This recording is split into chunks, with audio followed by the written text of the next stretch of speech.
They say the sea has secrets, dark, untamed, and fiercely guarded secrets. Some say the waves whisper them to those who dare to listen. Others claim they've seen shadows where there should be none, flickering lantern lights where no man stands. I'm here to tell you one of those secrets, one that clings to the cliffs of a forgotten coastal town and echoes through its abandoned lighthouse. But beware, this story isn't for the faint-hearted. The wind was howling that night, tearing through the coastal town of Ravenshaw like an untamed beast. The lighthouse stood proud at the edge of the cliff, its beams slicing through the darkness. Beneath it, the waves crashed against jagged rocks, sending plumes of mist into the air. For decades, the lighthouse had been a guardian, its light steering ships away from the treacherous shore. But tonight, the light flickered, dimmed, and went out. That was the first sign. Henry Larson, a fisherman-turned-writer, had recently moved to Ravenshaw in search of solitude and inspiration. He rented a weathered cottage near the cliff, its windows facing the restless sea. The townsfolk spoke little, their faces worn and eyes shadowed by an unspoken burden. But Henry wasn't one to heed whispered warnings. He'd heard of the lighthouse's tragic past, of how its keeper, Samuel Gray, had vanished one stormy night, leaving behind only his young daughter, Eleanor, who was never seen again. Local legend claimed she'd been taken by the sea, her cries lost in the wind. Yet some swore they'd seen her ghost, a pale figure with flowing hair, wandering the cliffs. That night, Henry was sitting by the fire, scribbling in his notebook, when the light from the lighthouse went out. He glanced up, the sudden darkness unsettling. A moment later, a faint knock echoed through his cottage. His pen froze mid-sentence. Who would venture out on such a night? Rising cautiously, he opened the door, expecting a lost traveler. Instead, he found a girl, no older than 10, her dress soaked, hair clinging to her pale face. Her eyes, wide and haunting, seemed to look straight through him. "I'm lost," she said, her voice barely audible over the wind. Henry's heart sank. "Come in," he said, stepping aside. But as she crossed the threshold, a coldness swept through the room, extinguishing the fire in the hearth. The girl sat by the window, her gaze fixed on the lighthouse. "My father, he's waiting for me," she murmured. Henry felt a chill crawl up his spine. "Who are you?" he asked. She turned to him, her eyes glistening with unshed tears. "Eleanor," she whispered. The name struck him like a thunderclap. This couldn't be. Eleanor Gray had vanished nearly a century ago.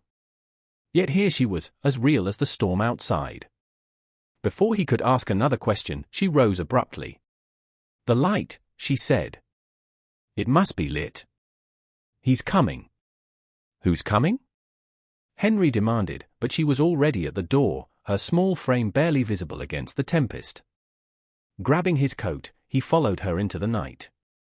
The path to the lighthouse was treacherous, the wind threatening to hurl them into the sea.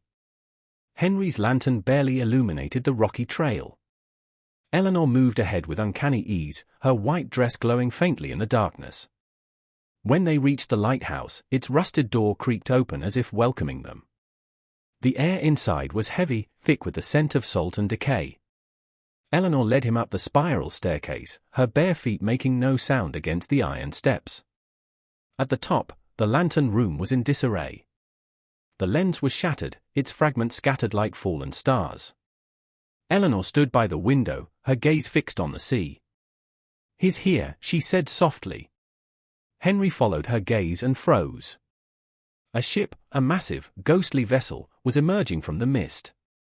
Its sails were tattered, its hull covered in barnacles. The ship seemed to glide rather than sail, its presence both mesmerizing and horrifying. As it drew closer, Henry saw figures on the deck, pale, hollow-eyed figures staring silently at the lighthouse. Eleanor turned to him, her expression somber. "They're the lost souls," she explained. "Sailors who perished when the light failed. My father tried to save them, but the storm," her voice broke. "He's among them now. They're calling me back." Henry shook his head. "You don't have to go," he said. "Stay here. I'll help you." But Eleanor smiled sadly.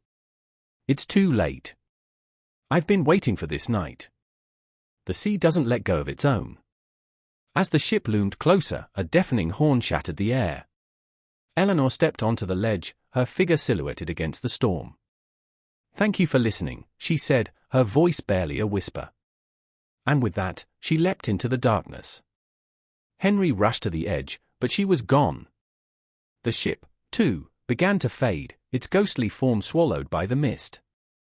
By dawn, the storm had passed, leaving no trace of the ship or the girl.